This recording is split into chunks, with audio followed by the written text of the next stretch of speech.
All right. Good morning, uh, YouTube. Ladies and gentlemen, let's be honest. I don't think there's a single female, according to the analytics, that even watches this channel. Need to improve that. Uh, yeah, home theater is not just about dudes. So that's funny. All right. I have not streamed this early in the morning in quite some time, but as you all know, I am an early morning guy. I got up right before 6 a.m. this morning. I figured, you know what? Let me just go ahead and do it like I used to do back in the kitchen. It was real fun. So I'm sure that maybe there won't be anybody in here, and that's all fine and dandy. I wanted to talk about a few things. We are going to get to AVR versus pre pros, part one, because I realized I got to do this in a more structured fashion than just talking about it. So before we get into that, I want to give a big shout out to Audio Science Review, Amir at Audio Science Review. Even though you pooed all over my MC1, you were like one of the only guys to review that machine. Like the only big tech guy, as far as I know. And when I say big tech, I mean Audio Science Review is well respected in AVS forums.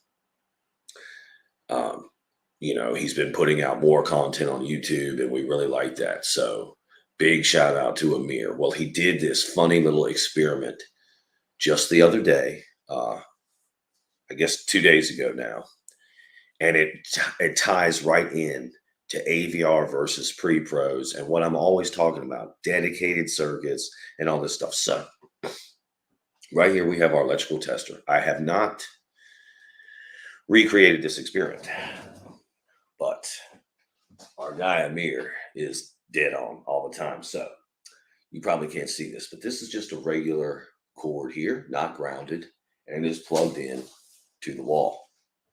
This is a tester. Let's see what happens. You see that? Amir is exactly correct. I am not even touching this line. Let me show you guys just like Amir did. I know you really can't see, but I am not touching this line.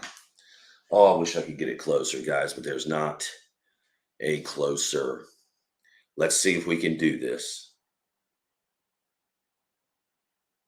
Okay, now it's not making any noise. Now I got it. So I'm kind of pulling it out of the wall. Amir's, I don't know if y'all can tell. You see that? I'm not touching. I'm not even touching this wire. Sorry. Enough of that. Big shout out to Amir. You guys, if you're not watching Audio Science Review, you really need to check out Amir's channel. Now, I'm going to go ahead and pull this out of the wall. You should never pull a cord out of the wall like I just did. You should never do that. But, so, this tester here shows us when there's current running through the line.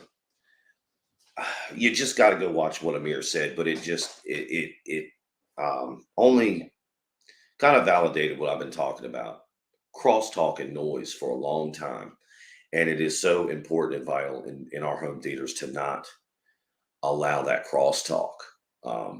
And we're going to get to AVRs versus pre-pros, but I just really wanted to say this. So even though, again, God, just watch Amir's thing because I don't want to bite off him. I don't want to take his stuff. But even though this is not plugged in and it was just plugged in to the wall, not even to a piece of equipment, it was still drawing current. Current was still running through this line. What does that mean? That means that you have got to be careful with how you wire or cable manage. One of my buddies that happens to be in the industry, audio, video, and doing all these big rooms, big sound, and smart integration. He likes to wire his racks all electrical cords to one side, all stereo, speaker cable to another side, and Ethernet cable goes on over there as well, I believe, to the wire side, or I don't remember. He would have to tell me again. I'll ask him again. But we can't just, first of all, plug our stuff up to a wall without a dedicated. We can, but we don't want to, and we don't want. I can't show you guys because it's behind the TV, but my rack right now has only got a couple pieces of equipment in it, and it is not cable managed. But I haven't put everything back in there yet, so we want to cable manage, and we want to cable manage because let's just go ahead and get to AVRs, man. AVRs are great.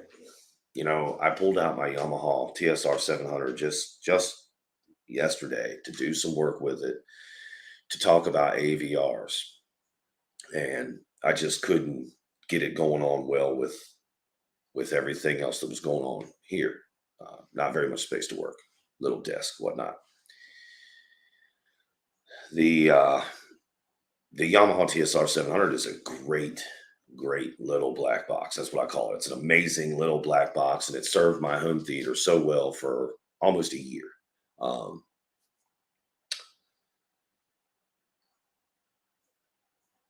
yeah. So the AVR, um, like anything else, AVR separates, our Blu-ray players, our external amplification, all of that stuff has power and signal running through the wires. So I don't care what you have, AVR or preprocessor or processor. These are things that you have to deal with in your home theater so that you don't get the crackle, the pop, everything else. So Amir's experiment just shows exactly what I've been talking about. I will stop beating this over the head. Just go check out Audio Science Review, YouTube. Big shout out to Amir. Let's move on. Let me get to the crux of this stuff, AVR versus pre-pro. And I thought I'd start with AVR first and give my personal anecdotal experience as to why I don't prefer AVRs. Keep in mind, I don't want to poo on anybody that has AVRs. I'm a budget guy. I'm all about a budget system. Um, so AVRs are good. What I would caution is someone looking to upgrade or even build a home theater for the first time. I would I would stay away from any AVR that's $3,000 and above. That's 3,000 USD. I would not touch it. It has all of these features that you just probably don't need. All right. Let me jump back to the Yamaha AVR. My TSR 700, 7.2 system, but it's not two independent subs. It's mono, it's one mono sub channel woofer. So even though you can hook up two subs to it, it's one channel. Um, but it does have two sub outs. So my experience with the AVR is pretty good. But let's talk about the Yamaha TSR 700.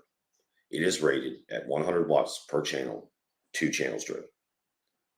It actually, what was up? Oh man, I can't think of the YouTube channel. I gotta go back into my subscriptions and find these guys again.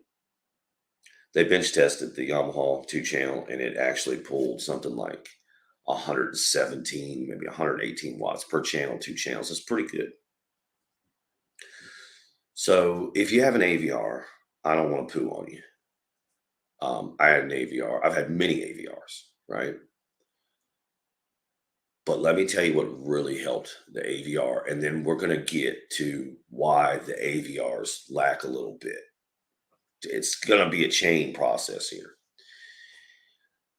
The Yamaha TSR 700 has two pre-outs for speakers. That would be the left and right channel. So sometime in 2021, early 2021, I bought the Basics, the Emotiva Basics A4 amp, knowing that I only needed to power two channels externally, but that eventually that A4 amp was going to run four Atmos height channels in this home theater. It's just not done. We haven't even really started. So let me give you my anecdotal evidence. What happened when I plugged up the Basics A4, which I'm looking at over here in a box, to the Yamaha TSR 700 left and right channels. Typically watching a film, regardless of what format that was, DTSX, DTS, Master Audio HD, Dolby Atmos, never messed with Oro 3D. Sorry, guys. I would always have to listen, depending on the source material and even the format. It would be somewhere around 20, -20 on the volume to -15. And mostly it would be -18 or -15.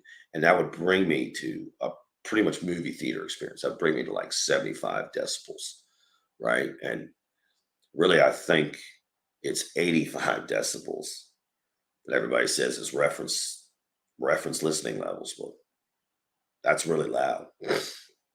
So that's just with the internal amplification powering all 7 speakers. Okay. Um, Around 20, -20 to -15 on the volume knob, usually hovered around -18. As soon as I utilized, okay, this is very important. As soon as I utilized uh, the 2 pre-outs for the left and right, immediately when I would watch things, the volume now went from to somewhere around -25 to -20. So you see, I wouldn't have to turn the volume up as much to hear what I was hearing at my reference level, if that makes any sense. Also, the TSR 700, because its internal amplification did not have to power the left and right speakers, it was able to send more power to the other speakers. And I do recall seeing it on the with the volume indicator, but also feeling like I could hear, like, hey, I don't have to turn this up as much anymore to get the same sound. Cool. So pre-outs are good. If we have an AVR that has pre-outs, whether it be the front sound stage or just the front left and right, or maybe it's one of those deals where it can only pre-out the height channel. I don't know. Whatever it is, probably should take advantage of the pre-outs. Would be a good thing. It would really help the receiver accomplish this internal amplification thing, which oddly enough is the downfall to the AVR receiver. Actually, 3 downfalls I can really list. We'll get to them.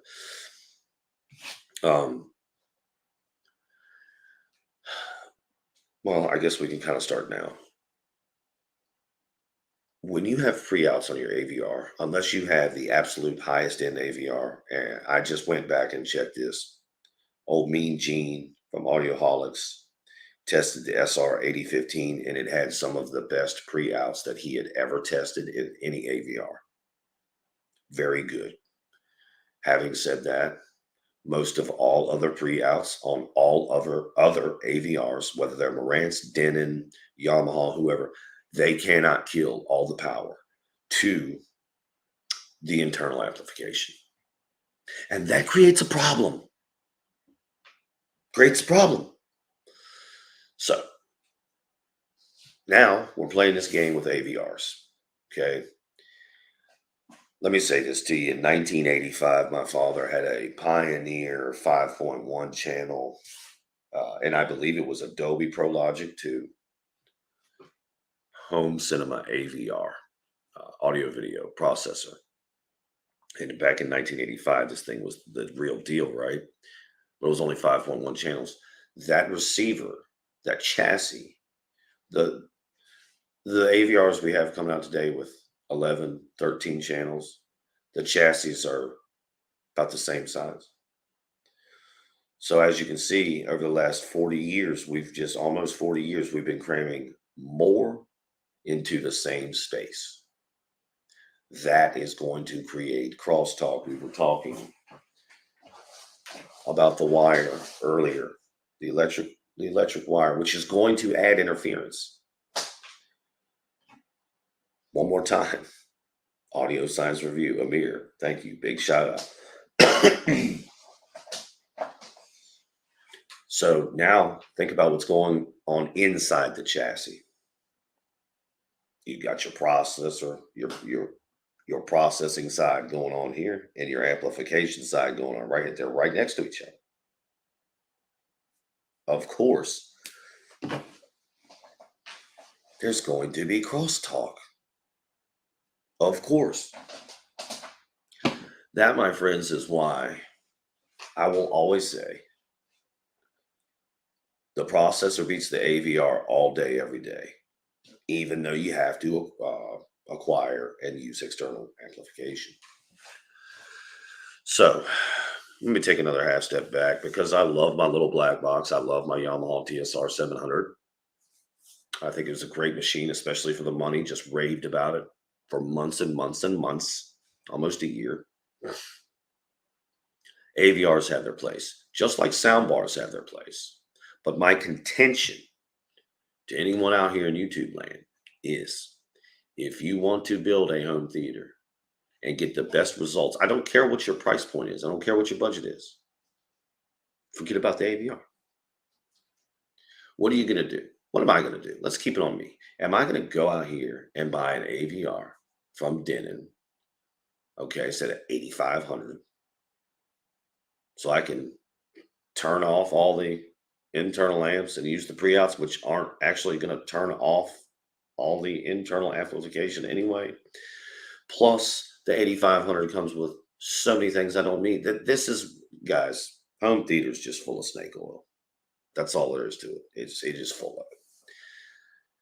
I guess you could have a receiver or pre-pro that carries IMAX Enhanced, Oro 3D, DTS, Dolby. There's one I'm missing.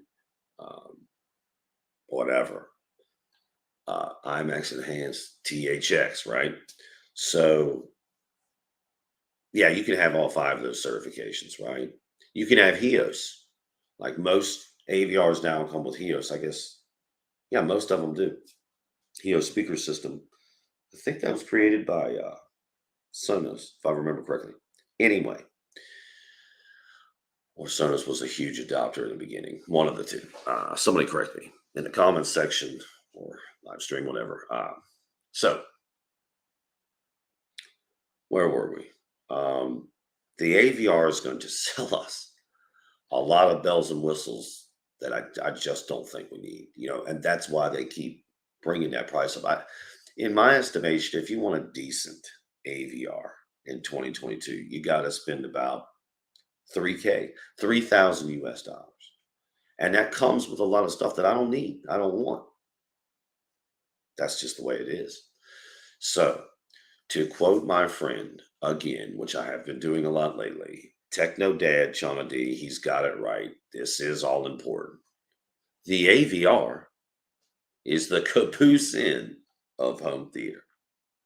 It's always going to get the technology last, and it may not even do it that well, right? So, AVRs it's tough, man. It's tough. I love my TSR 700. But at the end of the day, you're never going to turn off internal amps. You're never going to do that. I don't care what AVR you have.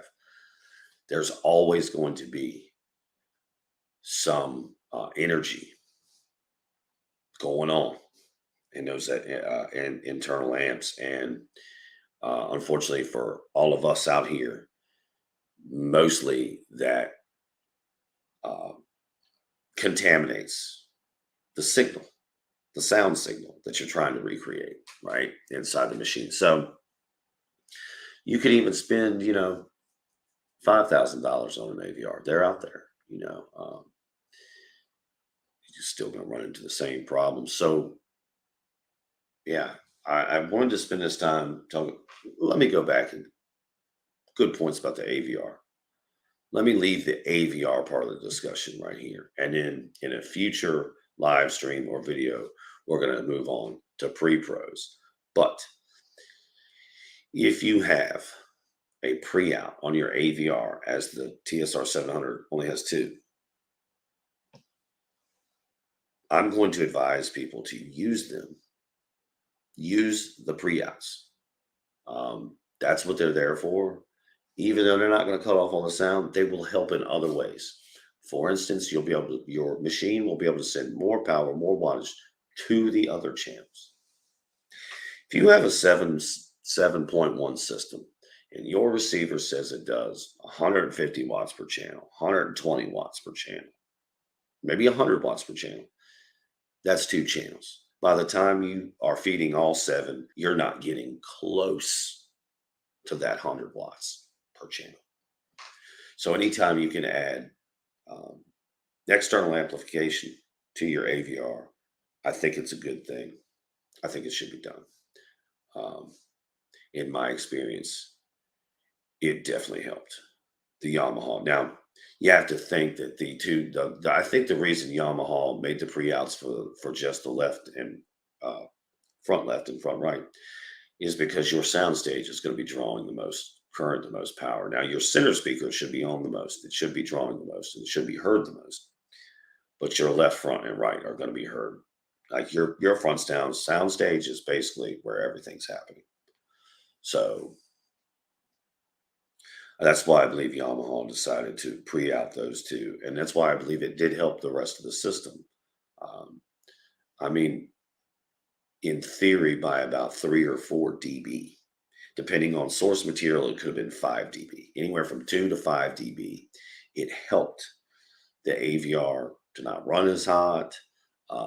So yeah, AVRs aren't bad, guys, but when we have things out here on the market like the Emotiva MC1, and I know I'll get pooed on for that, and hey, I'm biased because I own one. You know, they showed off the Integra here lately. The boys at Daily Hi-Fi, I believe, and who else? Who else? Somebody else had the Integra, but that's a 17-channel processor, I believe, $1,800, $1,700 USD, something like that. So I really think we got to start looking at the pre-pros. There's 3 pre-pros now on the market under $2,000, and I believe the cheapest one is the Emotiva Basics MC1. They're all made in the same place. They're all made in China. They are all exactly the same, basically, especially when you remove the tops and look at them. I don't know how I got so far into pre-pros right now. We're not supposed to be in pre-pros, but the last thing I'll say is the Emotiva, the Integra, and the Outlaw AT 1300, whatever it is, they're all made in China, probably at the same factory. They all look exactly the same. Now, the Integra, I do believe, carries XLR outputs, right, for all channels. That's why it's about 1,800 USD.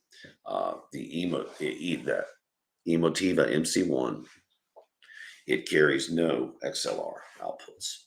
So everything is going to be unbalanced for those pre-outs. However, I love my MC1. I especially love the price I paid for it. $9.99 USD. I don't even know how much they are now. I bet you they're more though. I don't know. I probably shouldn't waste my time here looking this up. But let's see. Emotiva.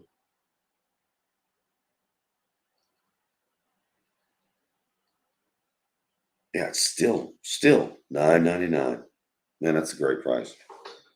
$9.99 USD.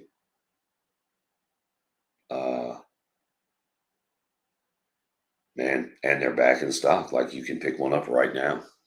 They have not been in stock. At least I haven't checked in a while, but every time I checked, they were not in stock. So anyhow, the Emotiva is still there at $9.99. And if I was building a brand new home theater and I needed an AVR or a processor, I might not go MC1. I love my MC1, but I'm not going above $2,000 for an AVR pre-pro. And now in 2022, when we're talking AVRs, if you're under $2,000,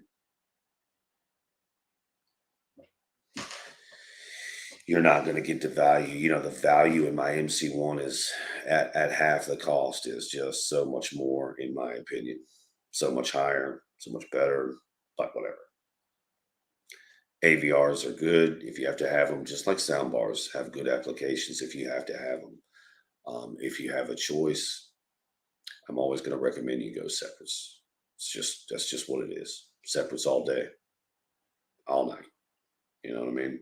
Like if I had the money, I'd have that THX monolith 13 on flanking either side of the receiver there, but I don't have that money. But that's probably my dream subwoofer right now. Is that yeah, monolith 13, man, that thing is incredible. But anyway, I digress. Yeah, I guess we can kind of end that here. It's been about 25 minutes. We don't need to go any further than that. I know people have things to do with their day, their morning, so or their evening, as it be, depending on where you are in the world. It's a beautiful thing about YouTube. So to wrap it up, at the beginning, we showed directly what Amir taught us, what he taught me. We were able to visualize interference. That's pretty cool. Thank you, Amir. Big shout out again. Said that 1,800 times this stream. But anyway, AVRs are good. If you have pre-outs on your AVRs, use them. Just understand those pre-outs are not cutting off your internal amplification. Your internal amps are going to feed noise back into the system. It's just going to happen unless you have the SR8015, which Gene says measured really well. If you have an AVR, use your pre-outs. Just understand there are consequences to everything. So, yeah, I think that's part one of our discussion for AVRs versus pre-pros. I'm not opposed to anybody having either or, but what I will tell you in the market, and I'll leave it at this: AVRs are not gaining value. They're becoming more expensive. They're not gaining value. AVRs, in my opinion, are they're going out. These cheaper processors are worth far more than the AVRs. And I will say this, man, I would really love to have that arc room correction. Anthem might be the one AVR that I'd like to buy, right? But I believe Anthem makes a processor too. I might have to look into that, but it would probably be through the roof, man. A decent Anthem AVR is going to run you. They're so expensive. Yeah, that's why I didn't get one. Okay. Anyway, that's it. Part one for AVRs versus pre-pros, man. Yeah, I like it. That's about all I have to say. It's early in the morning, man. I hope everybody. What's early in the morning here? I hope everybody out there in YouTube land has an awesome day. So, I guess we can wrap up a pretty large size bow on this one now. If you have any questions or comments, good, bad, or indifferent, you can put them right down there below. We don't edit anything around here. Yeah. So there, questions and comments are greatly encouraged and greatly appreciated. We're gonna have to do some MMA later today, dude. I got to talk MMA, man. I got a lot of MMA stuff to talk. Big fight card coming up this week. Anyhow, we'll get to that later. Yeah. All right, ladies and gentlemen, as always, thank you for listening. Be good. Be safe.